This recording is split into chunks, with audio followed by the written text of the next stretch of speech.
This is Hugh Meyer. Hope you're doing well. Remember, we are connecting entrepreneurs, thought leaders, and business experts to you, the small business owner and entrepreneur. Today, really excited to have my guest, Angel Ribo. Angel is known as the CEO Confidant. He runs a business and consulting firm where they help to boost accountability, improve your sales performance, and has spent a great deal of time working on how to help remote teams become successful. In this episode, we're going to talk about Angel's background, how he come to create the CEO Confidant, what he has done over the last year to help boost teams' remote performance, and finally, how he leverages social media. We hope you enjoy this episode. Angel, welcome to the Money Talks podcast. How you doing today? Thank you very much. Thank you for having me. I'm doing great. And thank you everybody who's listening to us. Yeah, it was, thank you for being here. You and I connected several months back.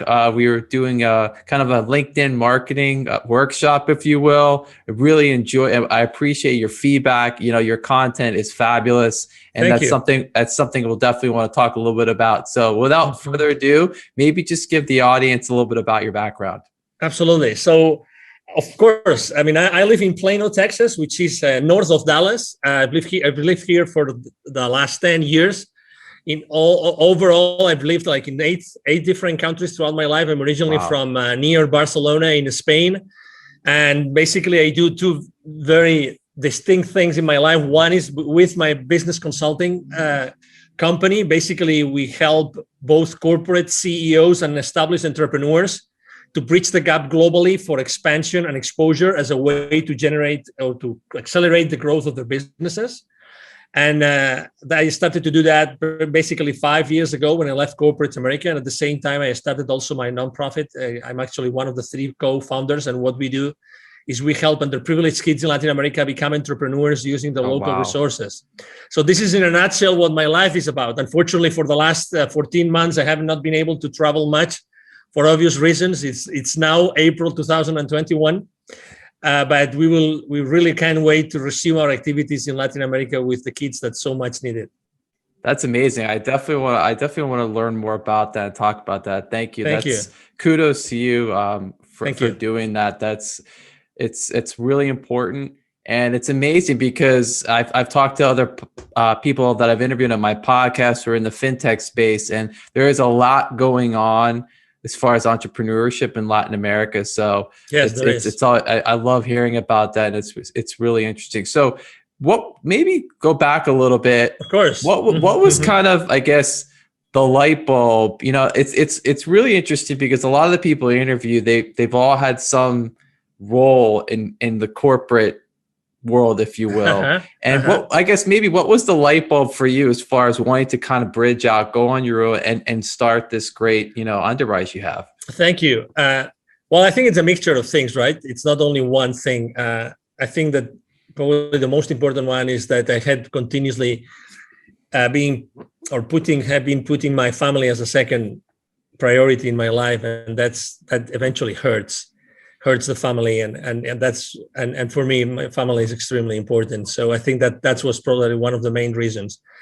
The second reason is also, when you realize that the company was working with was bought by someone else, and then things started to change. And when you realize that people join companies for money, but they stay because of the culture. And so when you realize that, all these great things you've done in the past, unfortunately, you cannot do it there anymore. And you have to use you have to change your strategy, and you don't quite think is ethical enough or good enough, So, there were many things like this. And why wasting my time doing things that I really don't like and I don't see any future on? I think that's really important.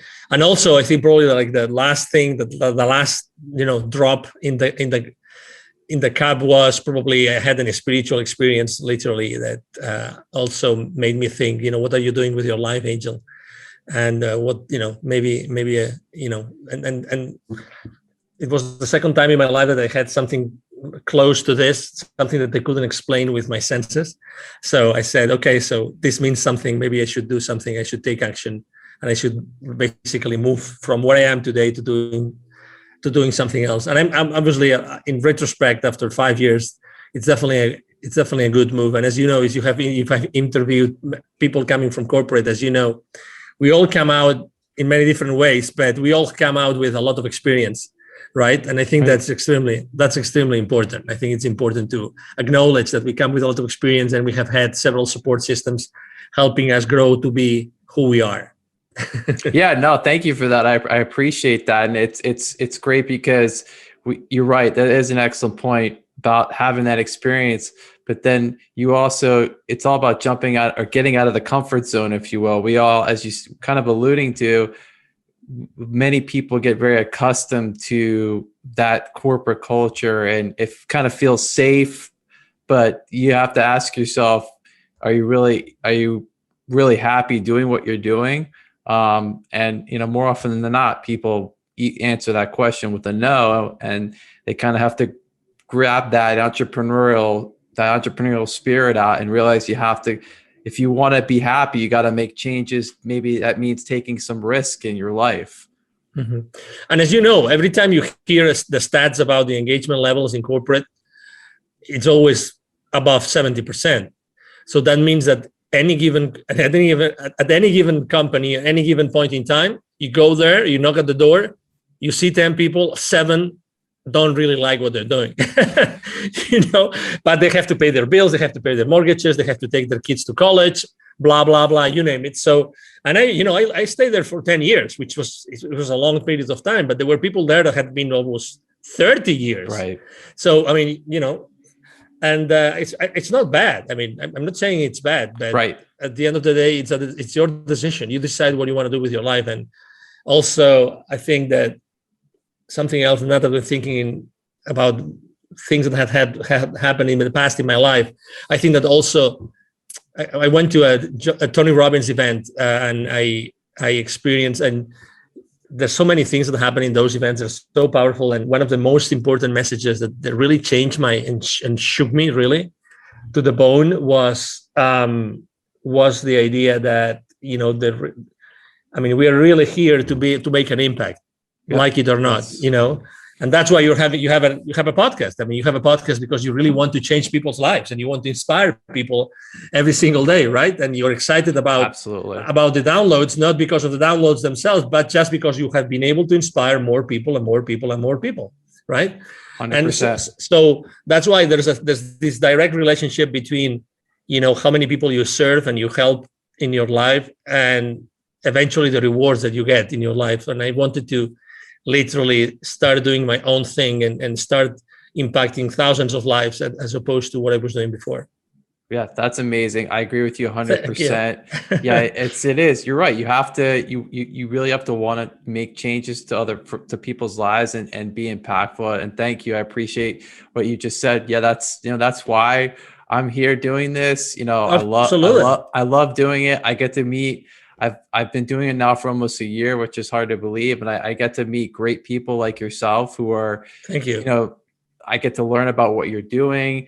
We get to talk about your life and how you meet, how you help other people, and the message gets out, and it's tremendous. It's exciting every time I do this. And I'm always appreciative of the time of my guests. So maybe as we kind of move forward, I guess talk a little bit about your process as far as, when you're maybe meeting with a new client, and maybe take us through how that works. Yeah, of course. So the reason why, I do what I do as far as, professionally speaking with my consulting business is because I had helped more than 1,500 companies in 36 different countries. So that's what allows me to say, okay, so I'm going to put in place a system that will allow systematically both entrepreneurs and companies to, keep on growing their businesses, accelerating the growth of the businesses by expanding the business over there. So basically, the first conversation with any company or any entrepreneur goes the same way. So, okay, so why would you like to go abroad? Why would you like to go global? Why would you like to take your product or your service to a specific place, a specific geography in which you are not present right now? And the reasons are different, right? Some people I just want to make more money out of what I already have. Other people say, I would really like to have my business and travel with my business. And I would like to use the excuse of my business to travel to other places, which is a very genuine, authentic way to think about it. And as you know, there's many professions that are actually already doing that, like real estate people, professionals. They do that all the time. They go and go all over the place, all over the world to buy properties, and they have fun doing it, and they're still doing business at the same time, right? And then after the reasons, we talk about the reasons, and the reasons are there. Then we talk, okay, so what changes are you open to make to your current state of being and company and culture and everything? Because it's very easy to say, I want to do this, but what do you really want to change? That's why very often people ask me, how do you find your clients, or what's the perfect profile of your clients? Is there a particular industry that you like to work more with? And I said, no, there's not a particular industry. There's always a way in which I always ask these three questions. Do you really want to change as a leader? Do you really want to leave a legacy? And do you really want to change the world? I always ask the same three questions, because I just want to work with people that I really like to work with. I choose my clients, and I really want to work with people that really want to make a difference in this world. The same way I'm doing it every single day. I want them to do the same thing, and I would like to work with them and support them in doing that. And I think that is really important. Then we have a conversation about, do you have the resources? It's very important. I mean, going abroad is not just, or going global or international. It's not just, okay, I want to go, let's test the waters. You have to make a decision to do it, okay? There's several ways to do it. And you can, let's say there's several levels of, engagement, and you can go full in, and you can go maybe test the waters and find maybe some business partners and start, selling your products and services. It depends. Everybody's different, but you have to make sure that you're going to stay in that mode between 1 year, 1.5 years. Because if you only want to do it for a few months, it's not worth it. You don't need me. The same way a lot of entrepreneurs like us, they think that as they're already present online, they already have a global business. And that's not true, because it's the same as, and I see that every time I go with my foundation as well. I go to many different Latin American countries, and you would think every country we speak Spanish, so it's almost the same culture. It's not the same culture at all. So even if we speak English right now, only a few entrepreneurs out there, really have thought, okay, so is selling to the US the same as selling to Canada, the same as selling to Australia, the same as selling to the UK? And the easy answer would be, of course it is. They all speak English. It's not true. It's not true. And talk to any advertising company who's present globally. You have any friend working on a marketing department or on an advertising large corporation that they work globally? Ask that person, do you guys really take into consideration the different cultural realities in every single geography in which you advertise your products or services? Of course they do. Right. But we tend to think that things are simple, and things are, no, it's the same thing. It's not the same thing. So if they have the resources, they really want to do it, they're really open to change the status quo, then probably typically it's a go. Typically it's a go. And then, we decide, we discuss the details, what's the best time frame, how are we going to adapt your products and services to the new market, how are we going to find the right partners for you? Do you want to set up a specific distribution channel? Do you want to go there, or do you want to tap onto the door of, or knock on the door of the top 5 clients of a particular industry, which are good for you, good fit for your products and services? It's more like a qualification set of questions that allow my team and I to see exactly what we can do for that particular company. That was tremendous. Thank you for that. I really enjoyed all of it, but especially the first part, because you're very specific as to, you were talking about the 3 questions that you ask, very specific. And it's important it's too many reasons, but one, as the entrepreneur, as the business owner, it's important that you're, distinguishing yourself, and that really is really speaking to your value proposition as far as, this is what we're trying to find out. If you can answer these questions, I can help you. If you can't, we probably can't work together. And that's important, that you've created this niche, and, you're able to have these questions and get them answered. So I think that's really important. And then what you were just talking about, as far as, understanding, you have a great understanding of the cultural differences, because in this day and age, like you said, everyone wants to go global, right? And if to your credit and to your point, it isn't that simple, just because, these languages are spoken in so many countries. If there's one thing I learned from business school, it's the culture. So I distinctly remember these conversations having with one of the professors about how different it is to do business in these other countries, whether it's in the Far East or Latin America. It's not the same. You have to understand the cultures. And that's really important that you help people realize this right at the start.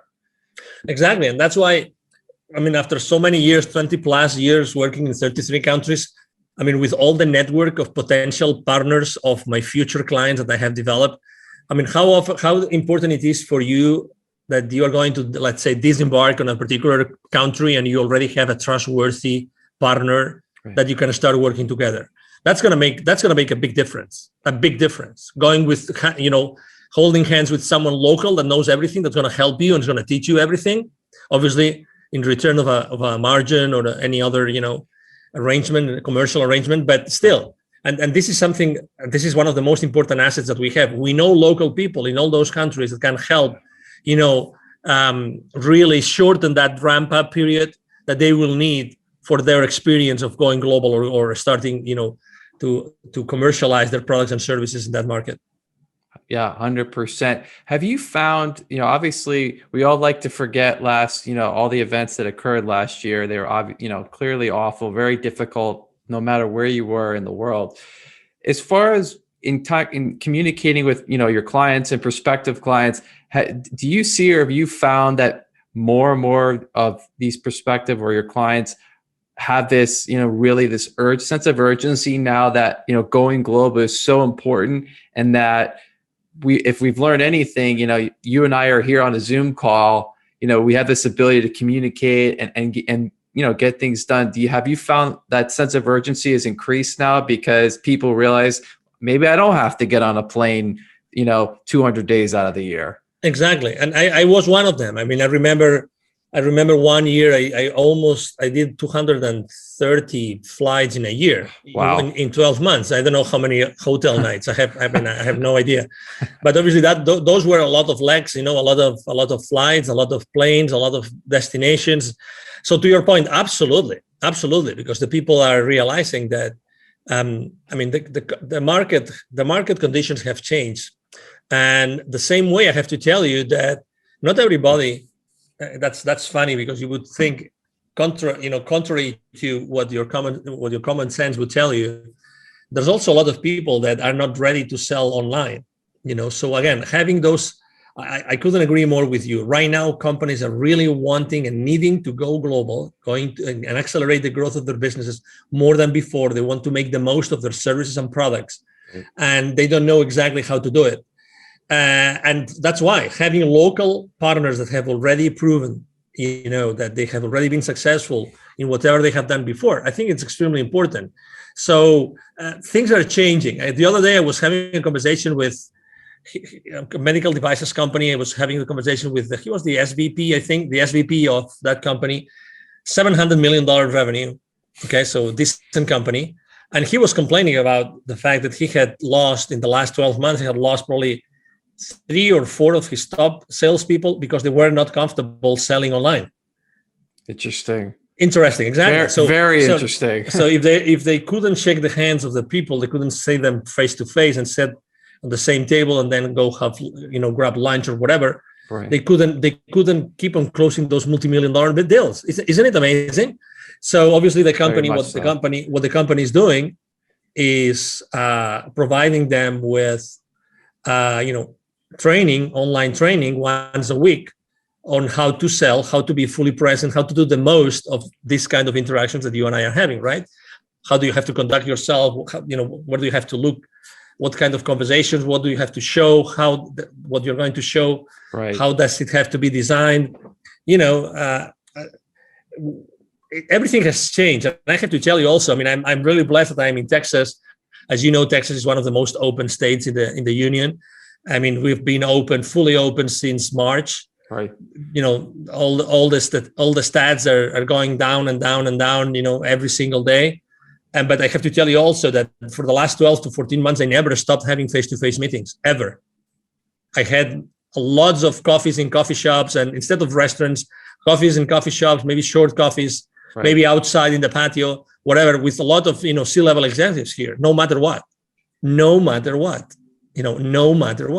So that's what life is about. I mean, to be honest, you're a human being, and we have to really, everybody feels differently about what's going on in the world, but life continues. Right. And executives still have to hit certain, revenue levels and hit certain profit levels and cash flow levels, hopefully, so they can keep on growing their businesses and providing, obviously, all the employment positions and that they're offering so far. Absolutely. I mean, I think the word that comes to mind as you were just speaking, and thank you for that, is adaptable, right? I mean, people, it doesn't matter what you do for a living or what maybe you've changed and you're doing now. We've all had to have some measure of adaptability over the last year.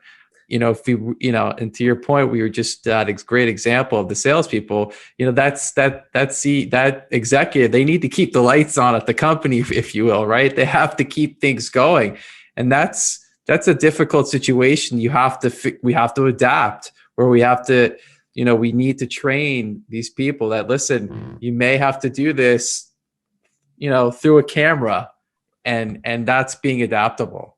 I was reading a report summary yesterday about, how the future of work has been changed due to what's going on in the world right now.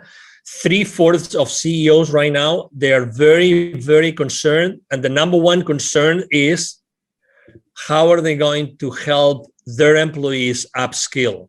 Right. And they're not that concerned about, like hard skills. No. I'm talking about soft skills. So they don't know how they're going to do it to successfully transition their labor forces, their workforces, into a place where they can embrace new skills that are needed for the work that needs to be done today in the world, right? So, I mean, at the end of the day, we're all human beings. At the end of the day, C-level executives are the same as you and me. They have their own concerns, they're different concerns, because their outreach and their levels of responsibility, depending on the size of the company, is huge. But at the end of the day, they're dealing with people and concerns related to people. Will my employees be still engaged? What do I have to do now differently compared to before, so that they keep being engaged? How do I keep them accountable? How can I have, all those questions are being asked and are not easy. I mean, in only 12, 14 months, let's say 14 months now, it's April 2021 right now, not everybody has been able to really adapt to the new situation yet. And I think that the organizations that have provided have taken the opportunity for the last few months, right, to train their workforce, are going to be the most successful ones in the future. But 100%. you can't wait. It's not like, you have like X company name university already developed and you have lots of courses inside.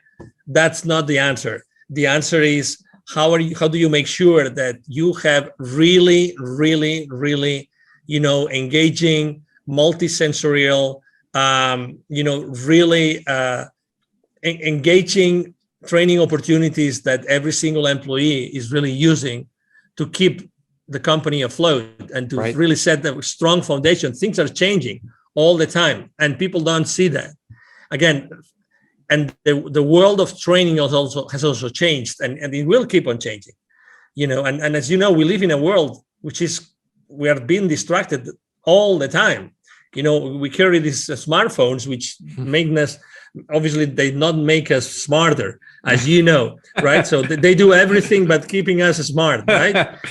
Agreed. It's funny. I don't know if you've seen it. I forgot the name of the company. I would say the name of the company if I remembered it.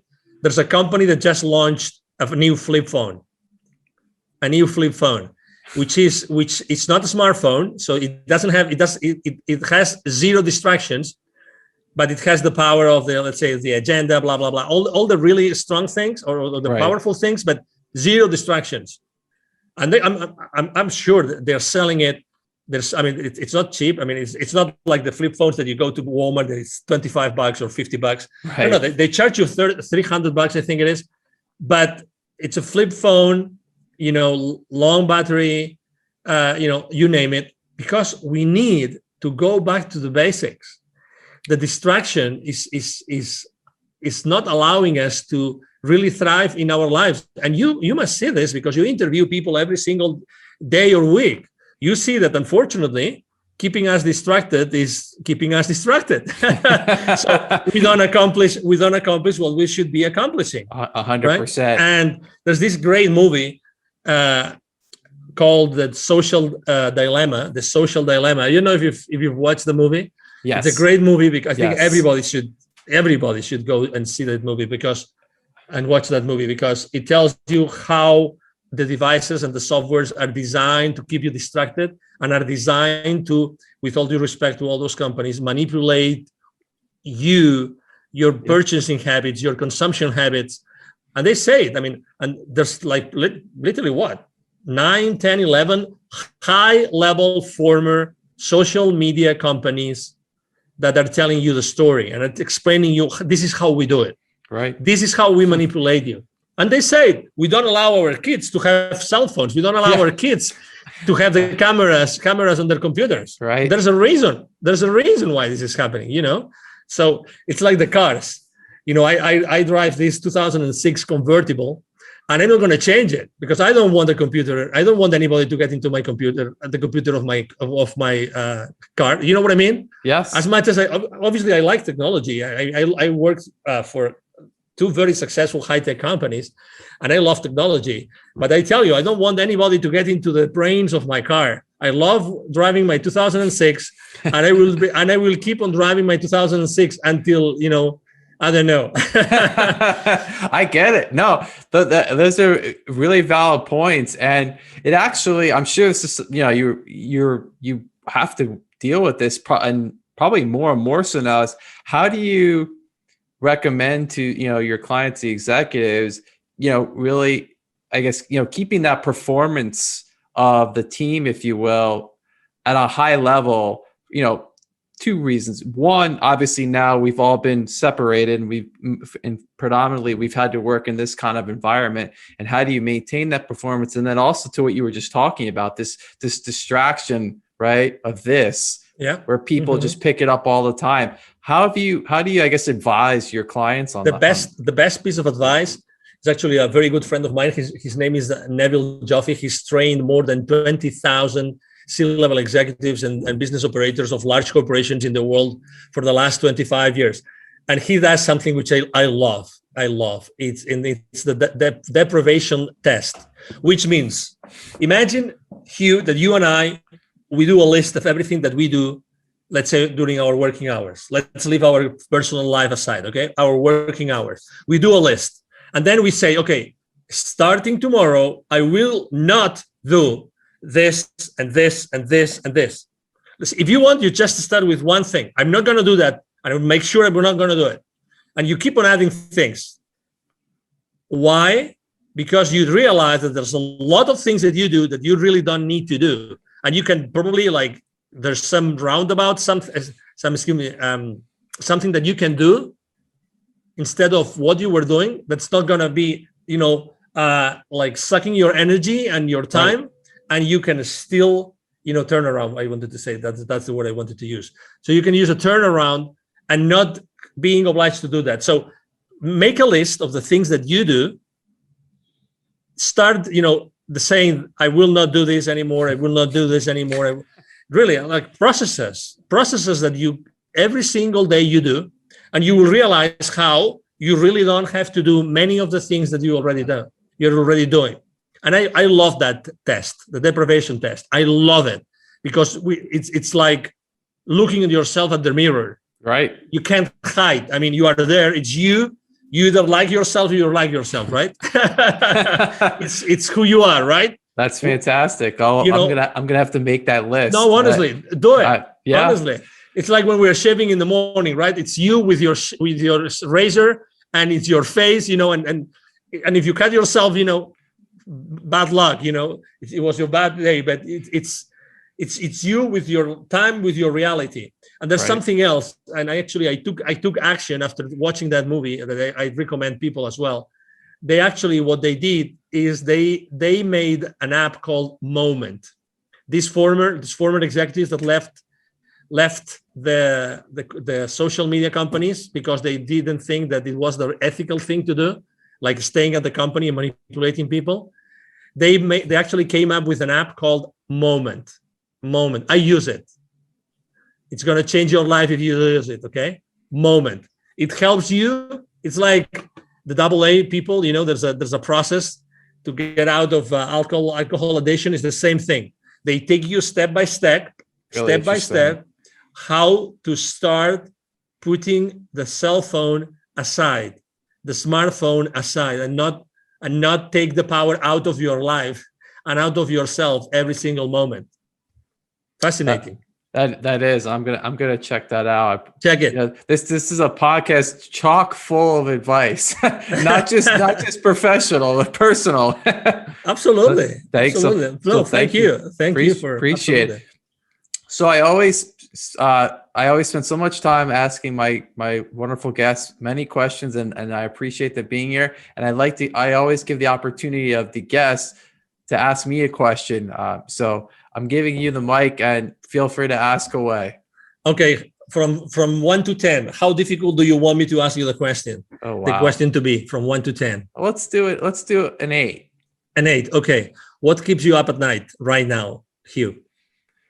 What keeps me up at night right now? I think honestly, it's the education of my kids, and how I think, if anything, it's very worrisome. Obviously what happened over the last year, we can't change it. It's already happened, but you really start learning more and more about how your kids are being taught in schools.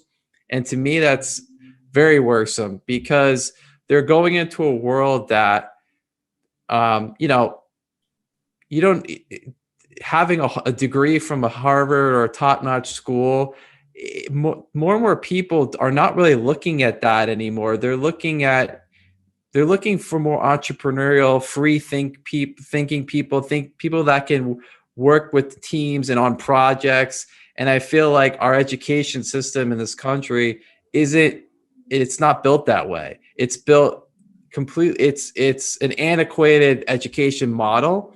And I think it has to be changed. And I know there are entrepreneurs out there that are now doing these things. Obviously, it's not available to everyone, and it could be expensive, but at least you're starting to see some changes as far as these people realize we can't teach our kids this way anymore. It's not about test taking skills. It's about problem solving and speaking. And this is what's important. This is what's going to help them as they go forward. So I couldn't agree more with you. It's funny. I don't know why I asked you that question. I'm extremely involved with the education of my kids as well. I'm very worried as well. I used to be volunteer in the school. Unfortunately, here where we live, they closed down the schools. We literally cannot go inside the school to see what our kids are doing. We cannot do that, which is insane. But to your point, I mean, absolutely. The type of people that are needed in the world today has nothing to see with the type of people that leave the system. And absolutely, to your point. And obviously for the last 14 months, what has happened inside the schools, unfortunately hasn't helped the kids to be smarter, brighter, feel more loved, feel more cared for, or even have a better mental health. Agreed. I mean, you talk to the therapist, talk to the counselors, and you will know. You will see. I mean, unfortunately. So thank you for answering the question. Thank you. I appreciate that question. Thank you. It's something. It's funny because I'm actually going to have in the next couple of weeks. I'm going to have a founder of a startup education company. So more to come on that subject. Awesome. Yeah. Please. Keep on bringing people that knows exactly what's lacking today and what we can do to bring, to use all these amazing talents and gifts that our kids come to this world with. Oh my God. and you see that every day. It's as father, you see that. I mean, these kids are asking you questions that, oh my God, and what a blessing. The thing is, how do we keep this balance, right? Between educating them and giving them the boundaries, and at the same time, allowing them to be who they really are, right? 100%. Yeah. So anyway, thank you. I'm having chills again. So thank you. No, thank you for that great question. Take a minute or two. You do an amazing job on your social media, specifically your LinkedIn. Thank you. It's one of the best. And I actually spent time earlier today and yesterday going through it. And you have a very clear value proposition. I know, you exactly what you do, who you're trying to help. Maybe just spend a minute or two talking about how you've really leveraged using social media. Thank you. Exactly. Well, number one, I chose to start working in social media really when I left corporate America. I think that in general, in the corporate world, social media is not used a lot, or is used very well. The first thing I thought was, okay, so what is my audience, right? So who do I want to serve and where they are? And it's funny how, obviously, I immediately decided, okay, so it's LinkedIn. I only had a few hundred connections, nothing else. And I said, but I want to really make a difference here on LinkedIn. And then I started to think, okay, so if my audience is here, how am I going to talk to them? And one of the things I always repeat myself and that I learned, and I have had also very good teachers throughout this time, is that number one, have you noticed that when you go to Google and look for a particular person, you throw a name in the box? One of the first line items is actually LinkedIn. Right. So you are in Google, Googling someone's name, and LinkedIn lines show up as the first one. So what I'm trying to tell you is LinkedIn is not a place where you look for a job only. LinkedIn is a search tool. LinkedIn is a search tool. Okay. So just that I think that's going to help you think differently about LinkedIn. Number one. Number two, I said, okay, so what am I going to share? I mean, I was able to have little by little, I built a team, and I have a team working with me. As you have seen, I have, video editors, I have graphic designers. I'm every single day online, every single day. So the content that I am posting is always a content, number one, that's going to grab the attention of my audience. Number two, that it's going to be more related to the human being who is behind an executive than the executive that is concerned about 20 different business aspects. So I'm trying to really keep everything at a very human level and connect with the people at the very human level. So you will see that obviously sometimes I speak about business, and sometimes I give visibility and exposure to businesses, and because actually it's part of my business value proposition. But I try to be really very close to the human beings behind the people that I want to attract to my timeline, right? To my feed. Right. And we all have options, as you know, we all have options. And also I use, and not many people do it, I not only post every day, like normal posts, I use video a lot, I use graphics, I use cartoons. I also create posters for the story. There's a story, like the WhatsApp story, the Facebook story, or the Instagram story. There's a story on LinkedIn. Right. And again, you have to change it every single day. But again, it's another place where people go and they just see, for instance, I am obsessed personally about what's going to happen tomorrow. I want to be the first one to tell everybody on my timeline what day is going to be tomorrow. So for instance, tomorrow, I forgot what day is it going to be tomorrow, but Saturday. So it's going to be Saturday, but I don't remember. It's going to be the National something day. Okay. So I am always talking about what day is it going to be tomorrow. So now I could go to LinkedIn and I will see that my team posted about what national or international day is it going to be tomorrow. And as opposed to do what everybody does, which is posting about what international day is it today, I always do about what international day is going to be tomorrow, just because I want to give my audience a head start, so they go to the office and they already know what's going to be tomorrow. Or maybe if someone needs to buy something or needs to do something, they have one day head start to do that. You know what I mean? Absolutely. And again, and there's days which I talk about innovation, about creativity. I talk a lot about building bridges, because I think that for the last 14 months, a lot of bridges have been burned. Right. And I think that we have to build bridges. So that's another important part of my strategy. And the third one is really when I reach out to people to connect with me, which, by the way, it's more and more difficult on LinkedIn. Just this week, they limited the number of people you can connect with. I always try to connect with a very short initial message. Right. The connection request message is always very short, as if I was on a face-to-face meeting and I was meeting that person on a networking event, literally. Okay. So I always say something like, I would like to connect with you.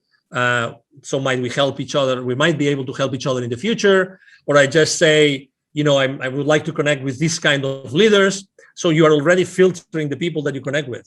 Right. You don't want to connect with everybody. No, right? That's right. Exactly. So again, you have to be strategic about what you do online. So those would be probably like the top 3 pieces of advice I would like to share with the audience. And I'm very consistent on, if you go to Facebook, you go to Instagram, you go to Twitter, you go to WhatsApp, you will see that I have the exact same message every single day on all my social media outlets. So I'm very consistent. So everybody looking for me, or everybody that's going to find me, they will see that I have the same message in all my platforms. I think that consistency is also very, very important. Absolutely. Huge. 100%. Well, and I always conclude my episodes with pieces of actionable advice, and you've outdone yourself and done a great job here. I appreciate you doing that. Those are great pieces of advice as far as how to really leverage your social media and being consistent. So I want to thank you for that. I want to thank you for being here with me and the audience today. It was really wonderful to finally talk to you in person, learn more about what you're working on. And, I wish you all the success as we get through the rest of 2021, and definitely want to have you back on in the future. So Angel, thank you for being here today. Anytime. Well, thank you. It's been an honor, Hugh, really, thank you for having me. If I may, maybe if I could just share with the audience my email address, if it's a possibility. Please. Thank you. So besides going to social media and, writing a message, which I'm going to answer, because we answer every single message. My email address is very easy. I'm going to share my personal email address, the direct, which is Angel, ANGEL, at angelribo.com. Ribo is my last name. It's 4 letters, R-I-B as in boy, O. Again, Angel at angelribo.com. And really, it's been a pleasure to have this conversation with you, Hugh. I've enjoyed the conversation a lot. And obviously, thank you, everybody who's watching us today. Thank you again, Angel. It was great to have you. Really appreciate your time and thoughts. Remember, everyone, we'll be back next week with another episode of Money Talks. Please like and subscribe on our YouTube channel. We'll be back next week. This is Money Talks. I'm Hugh Meyer. Take care.